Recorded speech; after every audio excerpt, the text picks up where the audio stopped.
ngày nay nhung trong trái lấy ai bom ôn là tam đàn nhung gương cây ca nhung video nó bị khao này trong một nhung bảo hai bom ôn một đòn tiền nhung 300 giây ai bom ôn khơi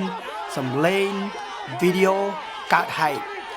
ok ngày nay chuyên ngày port miền thom thêm mùi tiền hayនៅវត្ត Minnesota State Minnesota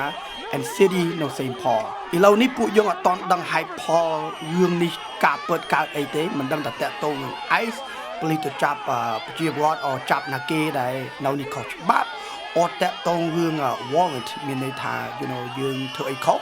គេចង់ចាប់យើងមកពីយើងអត់បានឡើងតុលាការយើងអត់បានទៅខូចគេចង់ចាប់យើងខ្ញុំអត់ដឹងទេទោះខ្ញុំប្រាប់បងប្អូនពីមុនចឹងខ្ញុំជាអ្នកធ្វើការព័ត៌មានខ្ញុំរៀនខាងព័ត៌មានខ្ញុំចូលធ្វើខាងព័ត៌មានហើយខ្ញុំចូលចិត្តធ្វើការខាងព័ត៌មាន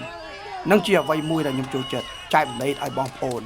ចឹងបងប្អូនធ្វើការយល់ថាវីដេអូបងប្អូនឃើញនឹងជាវីដេអូខ្ញុំថតខ្ញុំសភាគេខ្ញុំដឹងសាច់រឿងខ្ញុំដឹងនៅកន្លែងណានៅកន្លែងនេះខ្ញុំដឹងទាំងអស់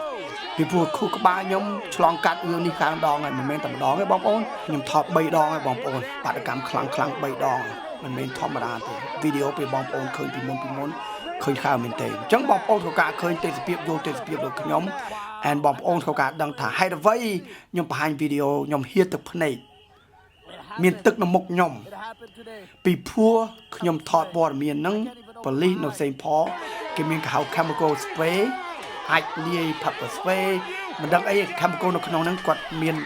កំប៉ុងមួយដកមួយធំគាត់បាញ់ប្រជាពលរដ្ឋអញ្ចំខ្ញុំហ្នឹងមិនដំបងអត់សូវខ្លាំងហ្មងទេមកពីខ្ញុំមាន mask ដែរប៉ុន្តែភ្នែកយើងតើយើងចាប់ដើមបាច់យកទៅទឹកហៀចូលភ្នែកយើងបានកាហាយមែនទេបានណាគេម្នាក់មកជួយខ្ញុំឃើញខ្ញុំហៀទឹកភ្នែកបើកភ្នែកអត់ឃើញអញ្ចឹងទៅគេយកទឹកឲ្យជួយចាក់ឲ្យខ្ញុំនៅមុខខ្ញុំហើយខ្ញុំនិយាយទៅស្មាតោទឹកតើជួយដែរខ្ញុំនិយាយមែនទេទឹកតើជួយដែរកាហាយមុខខ្ញុំ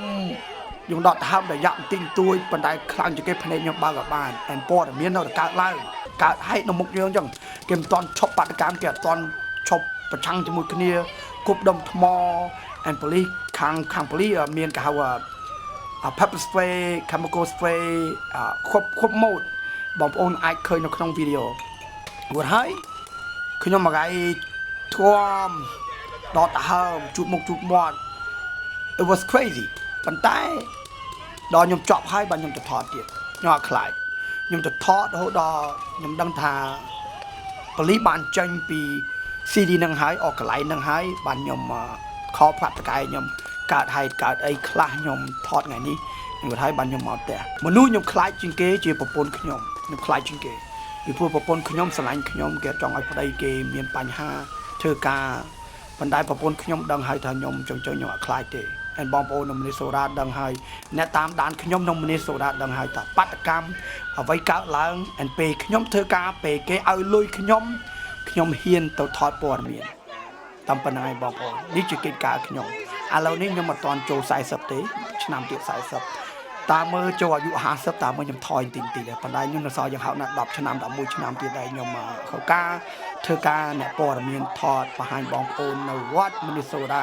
ហើយជុំវិញពិភពលោកពេលបងប្អូនតាមដានខ្ញុំតាម social media Facebook អីបងប្អូនគិតថាខ្លួនឯងសំណាងទៅពីព្រោះបងប្អូនបានជួបក្មួយប្អូនផងម្នាក់ដែលឆ្លងកាត់ព័ត៌មានមុខទល់មុខមិនមែនចេះនិយាយផូខកដូចគេទេអូខេបងប្អូនឥឡូវនេះបងប្អូនអាចមើលវីដេអូនេះហើយមើលទៅ complete comment ប្រាប់ខ្ញុំចូលចិត្តឬមិនចូលចិត្ត just comment down below អរគុណ ustedes otra vez cuando ya tenemos un abogado. Okay, girl, I need you. Okay, you let me know. I'm either gonna meet him or it's gonna be you. Okay. Oh shit, hell no! Our people united will never be defeated. La guardia se va a ir ya. The police will leave. Everybody will leave. That was the deal. Put it down! Fuck you! Put it down! Yeah, we know there's a pretty massive federal action and also equally so a very massive community response to HSI being in our neighborhoods and ICE being in our neighborhoods. Yeah, this is not what we deserve, and now folks are taking it upon themselves to make sure that we're keeping our neighbors safe. Are we still in Sanctuary City? Of course. Then why were police? Why was SPDP What I here? said just before is our police officer's job, and this is what I told you from the beginning, our police officer's job is never going to be to enforce federal immigration policy, and our police did not enforce federal immigration policy today. If there are people in our community who have rights to return, or who report that they have rights to return, whether they're federal agents or not, whether they're documented or not, no matter what their immigration status is, our police officers have a role in this. Our police officers have a role in it. And that's why our police officers